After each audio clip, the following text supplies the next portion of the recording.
자, 안녕하십니까. 이번 시간에는 2022년도 9급 지방직 식용작물 기출문제 해설 시간을 갖도록 하겠습니다.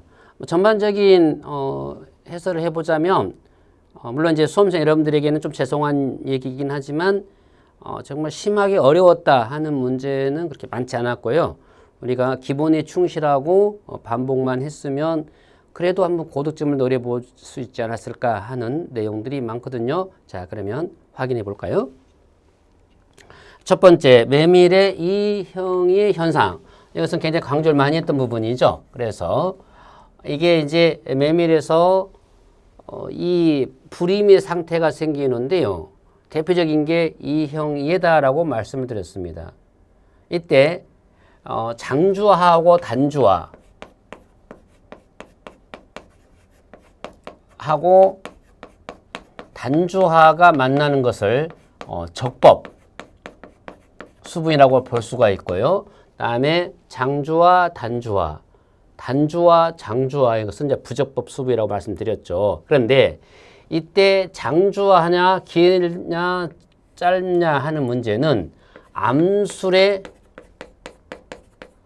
길이에 의해서 결정된다. 그러니까 암에 의해서, 암술에 의해서 암술이 긴 걸 장주하, 짧은 것을 단주하라고 한다. 이런 거예요. 그렇다면 수술이 긴 꽃을 장주하 아니죠. 암술이 긴 꽃을 장주하. 2번 수술이 짧은 걸 단주하. 그렇지 않죠. 암술이 짧은 걸 단주하란다. 그 다음에 이제 3번이 정답이 되는 거죠. 즉 장주하하고 단주하의 조합이 수정이 잘 되죠. 장주하나 장주하 또는 이것은 단주하나 단주하 이것은 수분이 잘 안 됩니다. 그래서 우리가 장주하하고 단주하 또는 단주하하고 장주하 만나는 것을 적법 수분이라고 하고 이와 반대되는 것을 이제 부적법 수분이라고 한다. 그죠?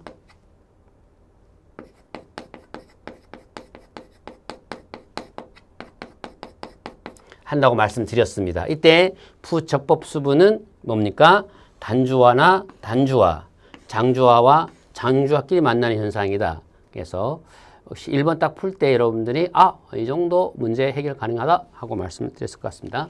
두 번째, 작물의 돌연변이의 육종에 이용되는 인위적인 유발원이 아닌 것은 물론 여기 이제 감마가 들어가겠죠. 그래서 알파 X선이나 또는 감마선, 중성자나 베타선 등이 있고요. 이런 것들이 이용이 됩니다. 그래서 감마선이나 또는 중성자, 그다음에 소듐 아자이드라고 하는 이러한 성분은 바로 돌연변이 육종에 이용이 되죠. 근저에서는 작물의 내부를 관찰하는 그러한 것이고요. 흔히 우리가 일반적으로 당도를 측정할 때 많이 이용하기도 해요. 그래서 여기 해설에 아주 잘 나와 있으니까 볼까요?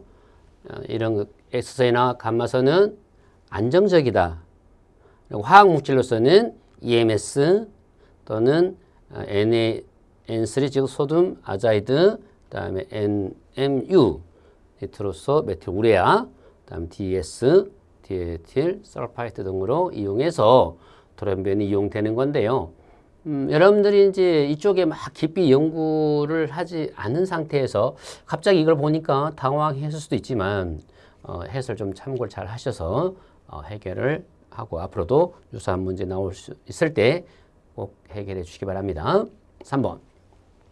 벼 품종의 주요 특성에 대한 설명으로 옳은 것입니다. 내비성 품종. 그럼 내비는 비료에 강하다라는 것이죠. 그러면 질소 다비 조건에서 도복과 병충이 약하다. 이것은 모순이 생기죠.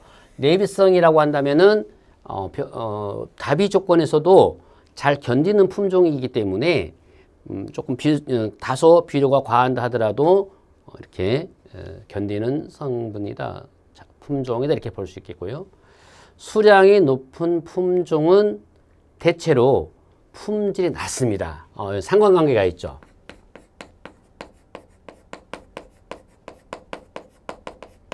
가 있더라 이 말입니다. 수수형, 수수는 이삭수고요. 수중은 이삭무게죠. 그래서 이것은 이삭수에 관계하고요. 이것은 이삭무게에 관계한다. 그러면 이러한 수수형은 분열이 많아요. 수가 많기 때문에 당연히 분열이 많겠죠. 그렇죠? 그리고 이 수수형은 단간종이 많아요. 키가 작아요. 단간종이고 그 다음에 뿌리는 천근성입니다. 다음 다비 재배에 효과가 있어요. 다비 재배에 효과가 있겠고요. 그 다음에 조식.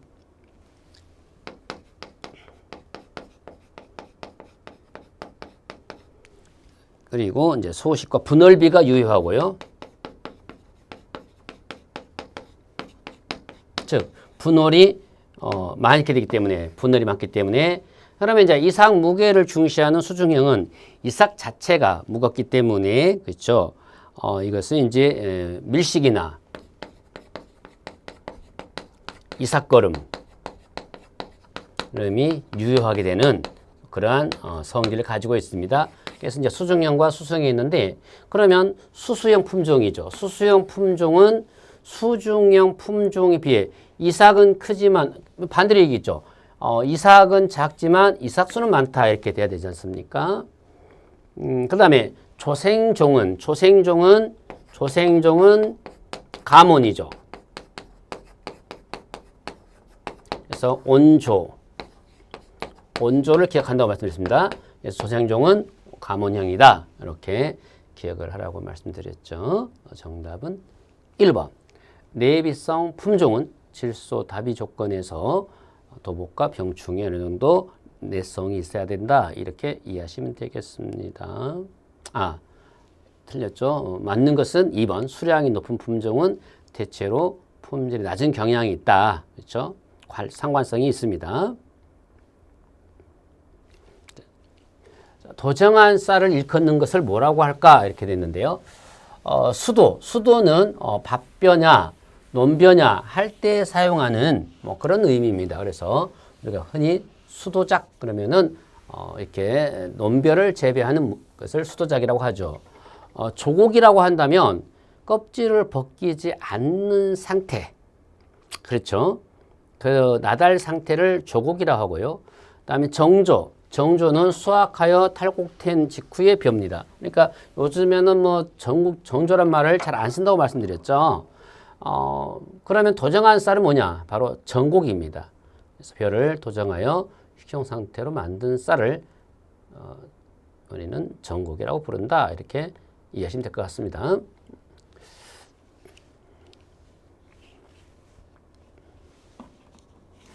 (5번) 다음 그림은 벼의 보리 잎의 구성인데 죄송합니다. 이것도 이제 그림이 나와서 그림을 갖다가 쓰니까 좀 이렇게 깨져서 그대로 이해 안 하고 여러분 자료에는 지금 이제 소개를 할 거예요. 그러면은 여기에서 이제 마디가 있고 줄기가 있잖아요. 줄기가 되는데 이때 이렇게 따로 구성되어 있는 걸 뭐라고 하느냐? 잇몸이죠, 신.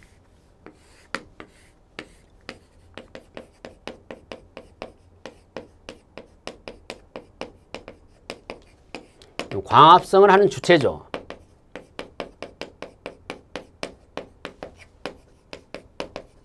그리고 일정 부분 이제 영양분을 저장하는 곳이죠. 그래서 가가 잎몸이에요. 그다음에 나 부분은 물이 못 들어가게. 그러니까 이 잎몸과 잎 사이에 이렇게 마그 형태. 여기에 이제 잎혀가 되겠. 혀죠. 엽설. 그러니까 이제 한자니까 여러분들이 왔다 갔다 한다 하더라도 당황하지 마시고 한자에 대한 우리말의 개념이다. 그쵸? 뭐 이렇게 이해하시면 될 것 같아요. 그래서 이것은 사이로 수분 침투를 방지하는 거예요. 수분 침투를 방지하는 거다.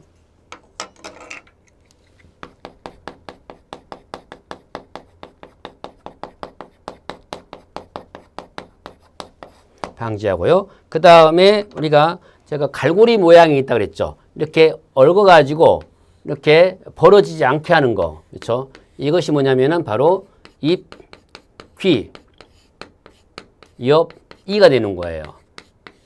그래서 이 여비는 분리가 되지 않도록 그죠?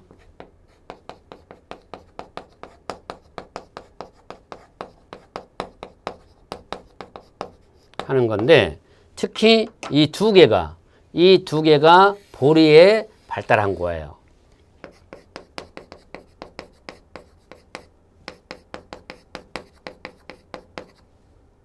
보리에 발달한 부분이다. 그 다음에 이제 엽초가 되겠죠. 잎집.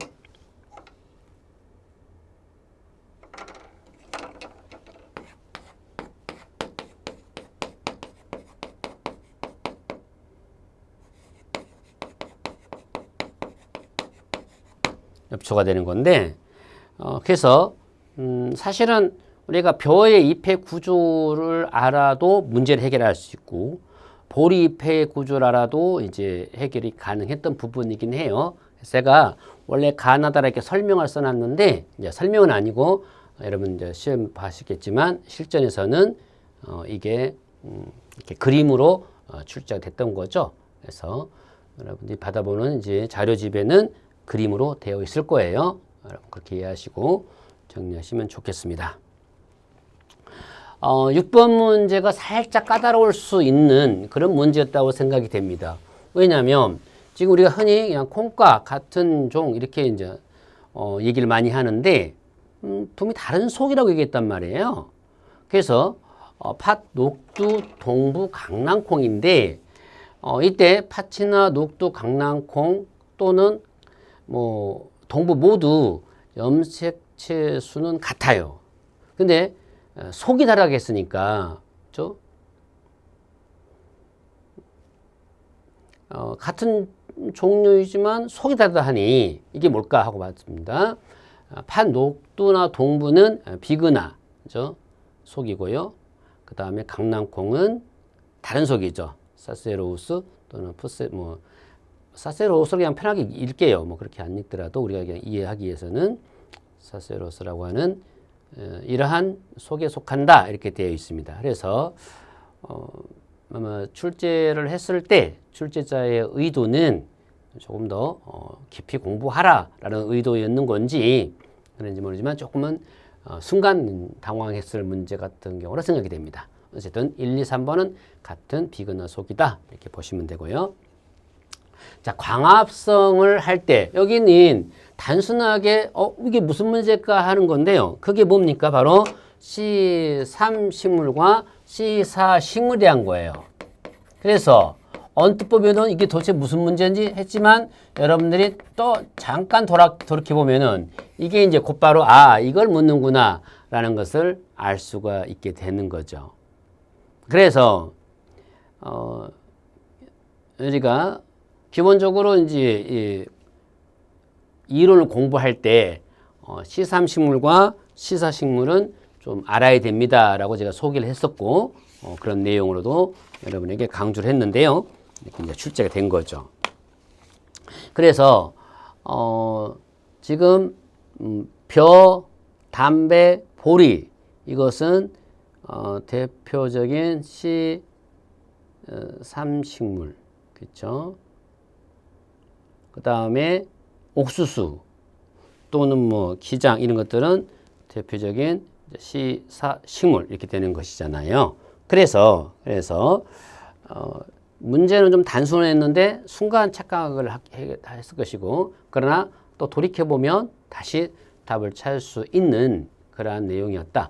탄소를 고정하는 현상, 기작은 뭐 우리가 현상이라고 보면 되고요. 원리란 이런 뜻으로 이해하셔도 되고요. 그래서 그런 기작이었는데 순간 당황했을 문제지만 우리가 C3 식물과 C4 식물을 염두에 두었다면은 답은 의외로 쉽게 풀린 문제였다. 이렇게 볼 수 있습니다. 자, 우리가 이제 식물의 6종 단계를 순서대로 사실은 이제 순서가 뭐 더 세분화될 수도 있겠고 또는 뭐 더 줄일 수도 있을 것 같습니다. 제일 먼저 이제 6종의 목표를 세워야 되겠죠.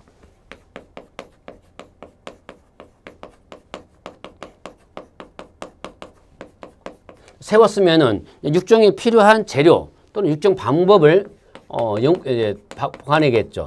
6종의 재료나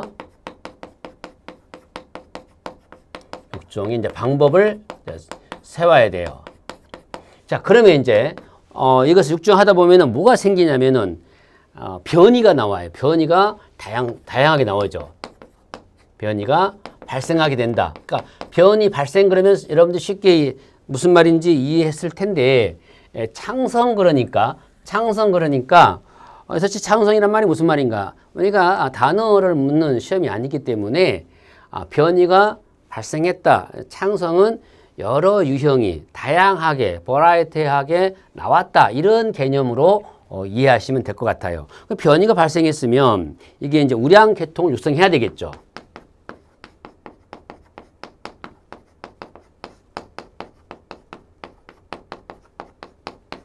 육성을 해요. 그럼 이제 우량계통을 육성했으면은 이것이 생산성을 검증하거나 먼저 또는 지역 적응성을 검증해야 되겠죠.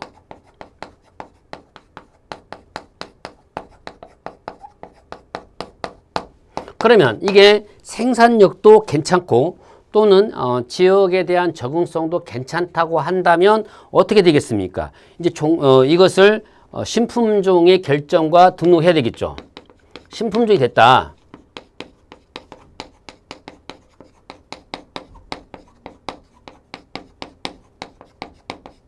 그러고 나서 이제 어떻습니까? 종자를 육성하겠죠.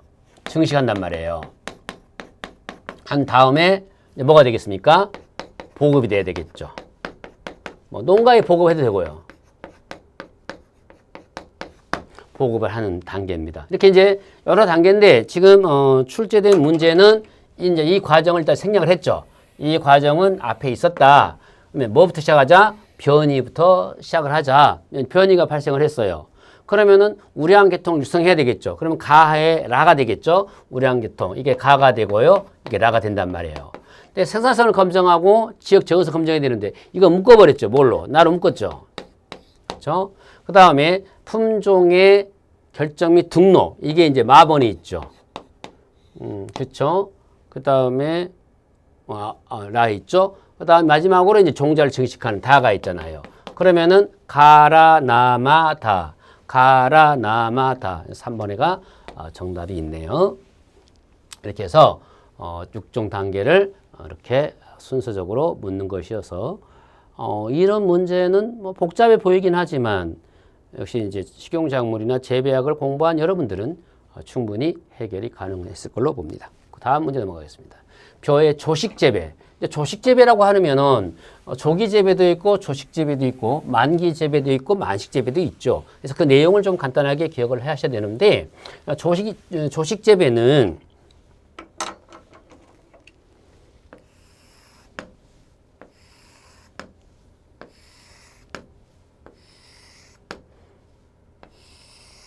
우리가 정상적으로 재배한다고 한다면은 그렇죠. 뭐 기본적으로 이제 파종해서 이제 이양해서 출수해서 수확하는 이런 과정을 거치게 되는데요. 조기 재배나 조식 재배, 조기 재배는 좀 더 파종을 해요. 그렇죠? 조식 재배도 좀 더 일찍 파종을 해요. 다만 조기 재배는 이보다 일찍 수확을 해버리죠. 그런데 조식 재배는 수확기는 정상 재배 비슷하게 수확을 해요. 그러니까 조식 재배는 특징이 생육 기간이 길어지죠.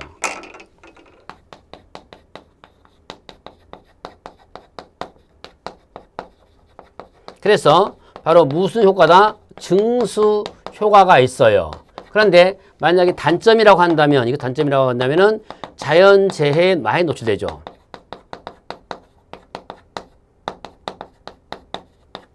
그렇죠? 왜냐하면 재배 기간이 길기 때문에 훨씬 더 자연재해에 노출이 된다 이렇게 보시면 됩니다. 조식 재배에 대해서는 옳지 않은 거. 그러면 수확기 조기화가 목적이 아니고 그렇죠. 다수확, 증수가 목적인 거예요. 증수. 그러니까 옳지 않은 건데 이건 옳은 거죠.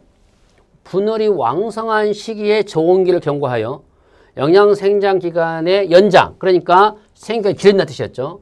단위 면적당 이삭수 확보가 유리하죠. 맞는 얘기죠. 생육 기간이 길어지기 때문에 생기가 길다고 말씀드렸습니다. 그런데 보통기 재배보다는 감소할 수 있다. 뭐 10일량이 안 되죠. 왜냐하면 지금 보통 일반 재배는 이때 파종해서 해야 되는데 훨씬 그 시기보다 빨리 파종을 했으니까 그 생육기간이 길어졌잖아요. 길어지면 그만큼 12일량이 많아진다 이 말이에요. 12일량이 많아져야 된다. 4. 일사량이 많은 최적 시기로 출수기를 변경시켜 줌으로써 생리적으로 체내 탄수화물이 많게 되어 등수비율이 높아지는 그런 장점이 있더라. 그렇죠? 왜냐하면 일정 기간 출수해서 성장하는 기간이 길기 때문에 그만큼 등수비율도 높아지는 거다 이렇게 볼 수 있습니다. 그다음에 이제 만기 재배는 늦게 파종하는 거고요. 만식 재배는 어떻습니까? 앞구리의 재배 이런 것들을 하다 보니까 어쩔 수 없이 재배를 늦출 수밖에 없는 상황이 왔던 것이죠. 정리하고요. 자, 10번 갑니다. 보리의 종실. 근데 갑자기 어렵다 싶은데 내용을 보니까 정말 쉽게 해결할 수 있죠. 쌀보리는 유착 물질이 분비되어 성숙 후에 외부의 물리적 충격을 받아도 쉽게 분리되지 않는다? 이게 아니죠. 이게 뭡니까? 우리가 쌀보리와 그 다음에 겉보리 또는 껍질보리가 있죠. 그래서 이것을 피매개라고 부르고 나매개라고 불러요. 어쨌든 얘가 훨씬 더 환경 적응성이 더 커요. 성이 높아요. 근데 이 껍질보리는 그 유착 물질이 분비되어서 껍질하고 종자가 딱 붙은 상태가 된 것을 의미합니다. 그래서 쌀보리가 아니라 겉보리더라. 여기에는 너무나 이것은 쉬운 문제로 해결할 수 있었다는 걸 알 수 있습니다. 바깥 껍질, 외영과 안껍질, 내영이 쌓여있는 영과죠. 그러니까 벼와 같이 껍질이 쌓여있는 그러한 거다 이런 뜻이고요. 그다음에 등 쪽 기부에 있는 배가 있으며 배 쪽에는 기부에서 정부로 깊게 골이 파져 있죠. 이것을 종구라고 하죠. 마치 구멍처럼 되어 있는 것을 의미합니다. 원래 이제 구멍은 아니고 구덩이라는 뜻인데 어쨌든 그렇게 이해해도 상관은 없겠죠. 자, 내부의 구조는 종피 안쪽에 호분층과 배유로 이루어져 있는데요. 크게 몰랐다 하더라도 1번을 보면은 너무나 쉽게 문제를 해결할 수 있는 문제였다. 이렇게 볼 수 있겠습니다.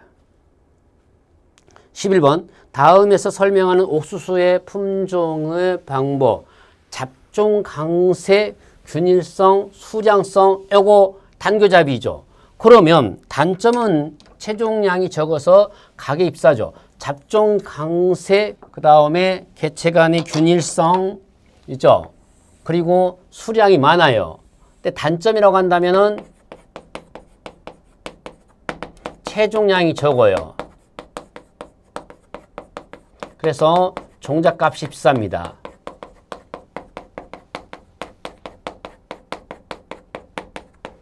단교잡이 특징이죠. 그래서 첫 번째 단교잡이 특징이라고 보시면 되고요. 합성 품종은 오히려 체중량이 많죠. 그리고 환경 적응성이 크죠.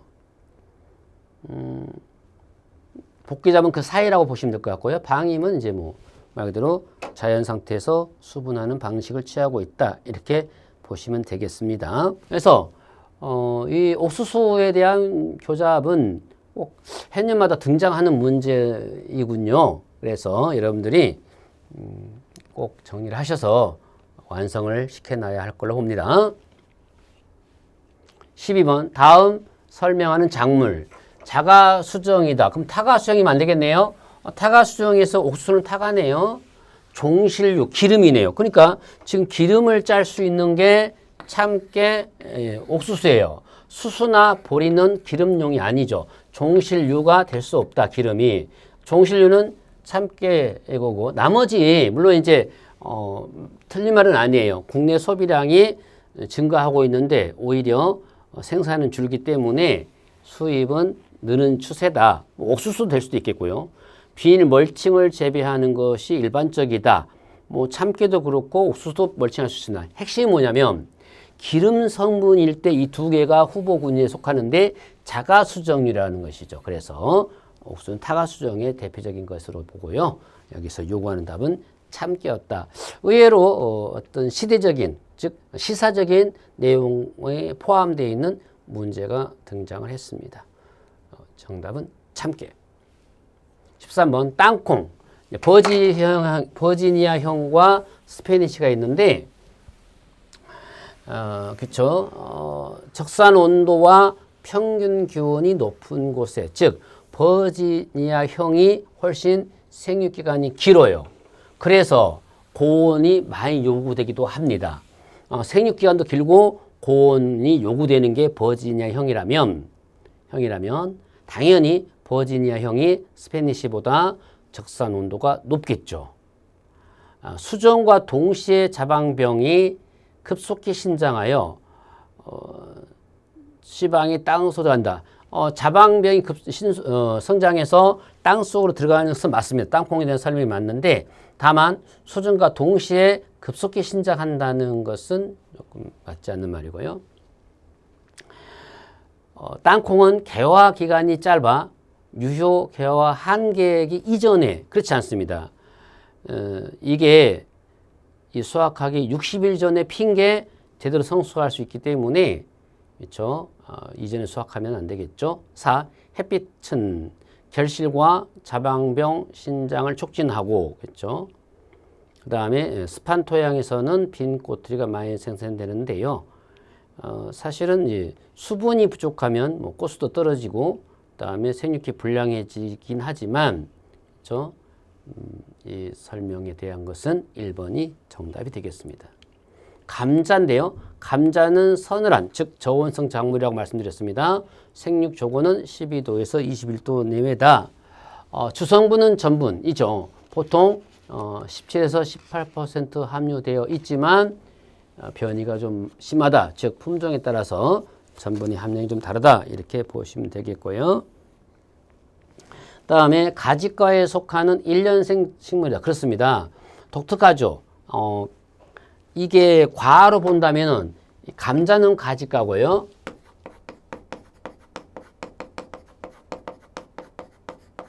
고구마는 맺고과예요. 그래서 좀 독특해요. 그래서 감자는 가지, 그렇죠? 토마토 같은 것에 같은 과고요. 고구마는 맺꽃. 흔히 나팔꽃 연상하시면 고구마는 좀 쉬울 것 같아요. 그래서 감자하고는 다른 과에 속하는 작물이다. 줄기의 지하절에는 포복경이 발생하고 그 끝이 비대해요. 자, 여기가 문제가 된 거예요. 감자는 괴경이라고 합니다. 괴근은 고구마죠. 괴근은 감자는 괴경이에요. 그래서 혹시 오타가 난 건가 싶을 정도로 너무 쉬운 문제였죠. 그래서 줄기 지하절에서 이제 북지가 생겨서 거기 성장하면은 감자 괴경이 커지는 건데 이게 그 비대한 것은 괴근을 형성한 것이 아니라 괴경을 형성합니다. 그래서 순간 맞는 얘기 같은데 라고 함정에 빠질 수 있는 문제였지만 역시 괴근은 아니었던 거죠. 15번 작물의 생리작용과 빛의 파장에 대한 설명을 취하는 거. 사과, 딸기 등의 착색에는 자외선이나 자색광 그래서 안토시아닌은 자자예요. 자자하다. 그래서 자외선이나 자색광이에요. 그러니까 특히 함정이 뭐냐면 사과 딸기의 붉은색, 적색은 적색광이다. 이렇게 쉽단 말이에요. 적색광이 아니에요. 그러니까 함정은 일부러 사과 딸기의 붉은색은 해서 붉은색에다가 포인트를 둬버리면 수험생은 순간 착각을 하죠. 붉은색이니까 적색광인가? 근데 그렇지 않아요. 사과 딸기의 착색, 그 성분이 안토시아닌인데 이것은 자외선이나 자색광에서 효과적이 볼 수 있습니다. 온실이나 하우스에 자란 작물은 적외선 부근이 아니라 자외선 부근이에요.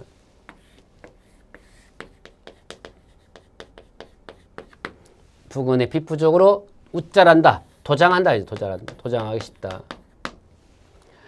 굴광 현상은 440에서 480 나노미터의 청색광이 유효하고요. 피트크롬은 적색광을 흡수하면은 광발화성 종자의 발화를 촉진하는 효과가 있습니다. 정답은 2번. 16번 표 직파 재배입니다. 그래서 직파 재배는 건답 직파하고 담수 직파가 있는데요.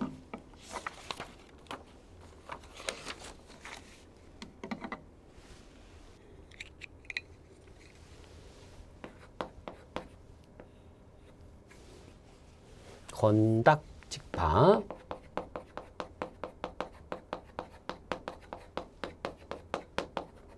담수 직파.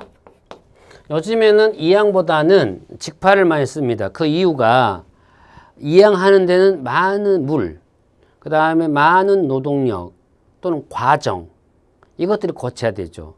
이양을 한다면은 일단 파종해서 이 모를 길러야 되죠.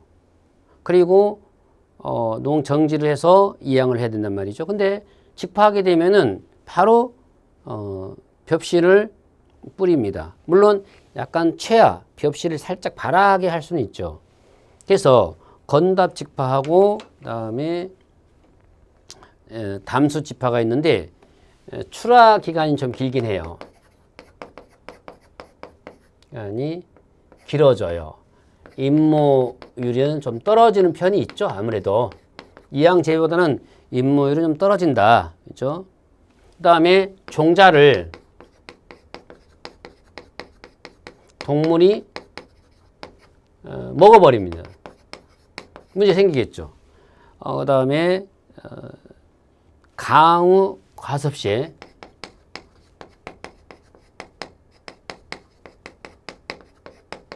파종 작업이 불리하다. 이제 무엇보다도 비료나 양분의 용탈이나 유실이 많아요.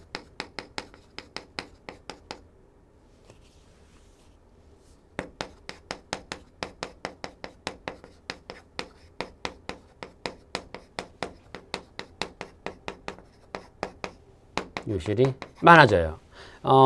이 담수 직파의 단점이라면 뜬무나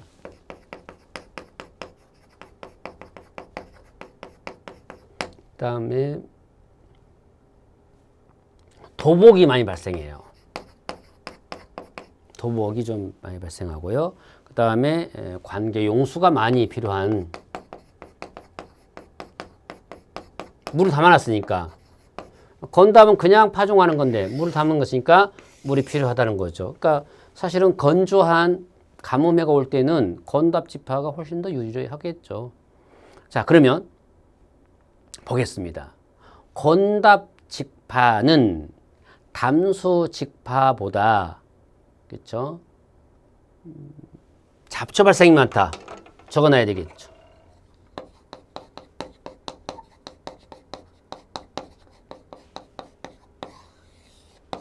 없다. 그죠? 자, 여기 있는 것은 일부러 뺐으니까 이제 추가해서 넣으면 돼요. 담수 직파는 건답 직파에 비해 질소질 비료의 용탈이나 유실이 많다. 여기서 비료 성분의 양분의 유실의 용탈은 담수 직파가 더 많아요. 그러면 아니 왜 더 많을까? 그렇죠? 왜 많을까 하는 문제예요. 그것은 원래 담수 직파는 물이 담아져 있기 때문에 그 물에 그대로 양분이나 또는 비료가 남아있는 상태가 돼요. 그런데 건답 직파를 하게 되면은 여기 나중에 이제 물을 대줘야 되죠. 모를 키우기 위해서는. 그러다 보니까 그 물을 일시에 이제 보내주게 되면은 환경이 바뀌게 되죠. 그래서 그 물에 양분이나 비료가 녹아서 그렇죠? 용탈될 가능성이 훨씬 더 높다는 것으로 이해하셔야 합니다. 그러니까 담수 직파가 용탈이 많은 게 아니라 건답 직파가 더 많다는 거죠. 줄기가 가늘고 뿌리가 토양 표층에 많이 분포하여 도복이 증가한다. 그렇죠? 담수 직파 재배 시 파종 후에 지나치게 깊게 물을 관계하면 잇모율이 저하되기도 하겠다는 거죠. 그래서 2번이 정답이 되겠습니다. 자, 벼 특수 재배.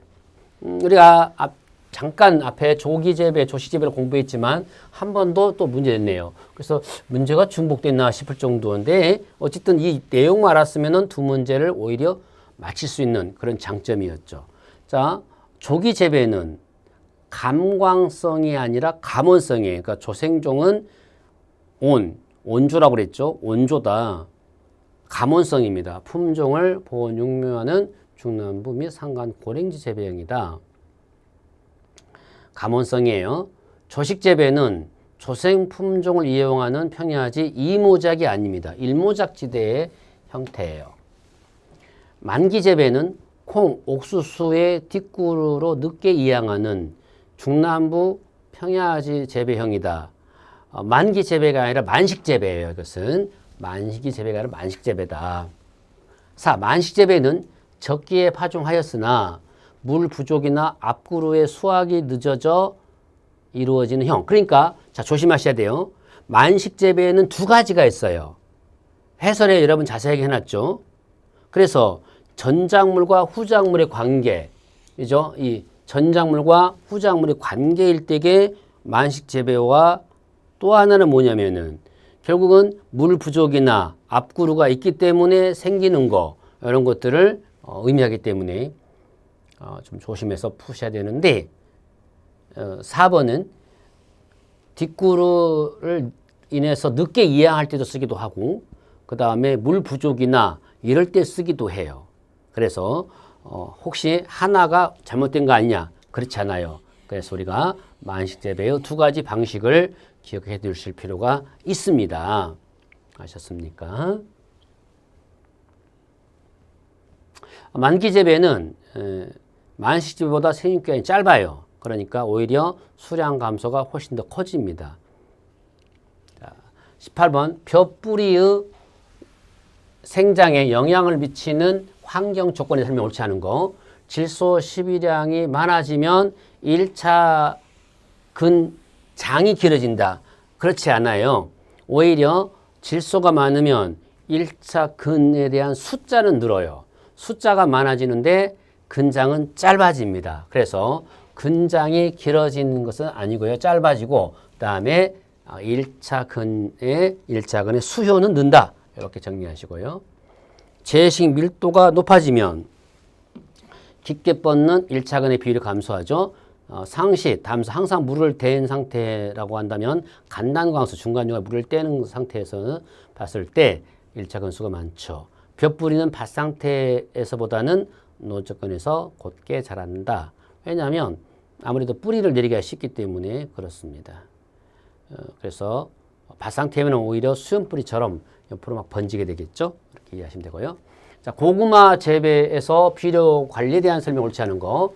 질소 비료가 과다하면 지상부는 번성하고 지하부는 수량이 다소 감소한다. 그렇죠? 질소는 영양 생장을 계속하기 때문에 그렇습니다. 2. 칼리 비료가 부족하면 잎이 작아지고 녹록색이 되며 광택이 나빠진다. 그렇죠? 3. 인삼 비료는 고구마 그렇죠?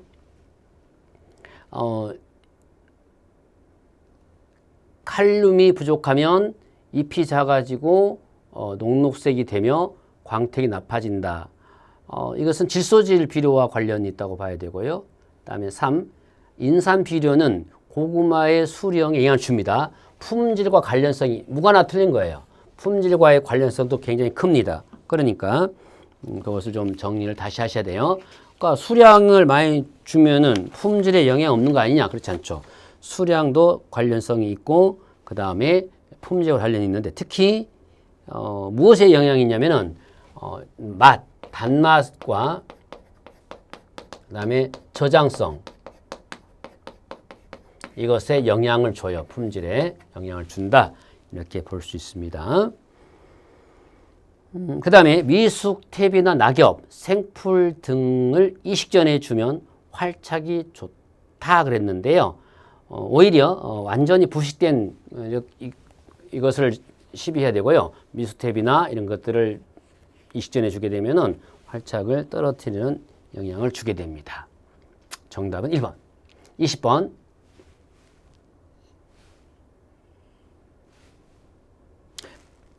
20번인데 여기가 번호가 잘못 붙어 있네요. 죄송합니다.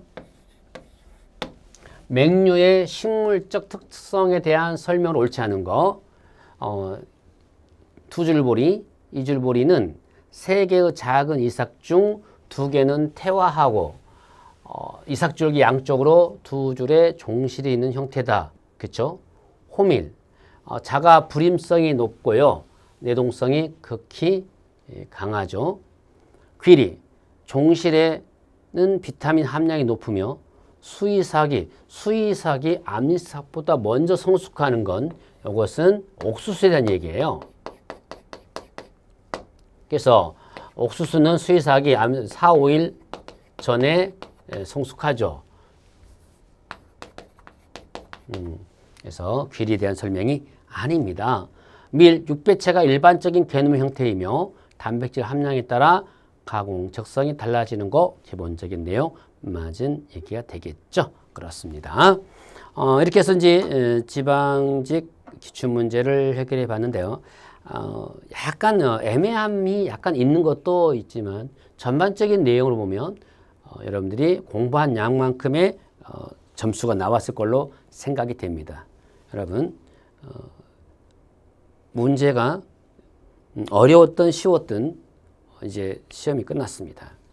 그러면 좋은 결과를 기대하겠지만 설령 그렇지 못하더라도 한 번 더 기회를 가져서 도전하시면 여러분들이 원하는 공무원을 이렇게 자격증을 아니지만 여러분들이 평생 갖는 직장이지만 그런 공무원이 될 수 있습니다. 자신감을 가지고 열심히 하시면 될 거로 믿습니다.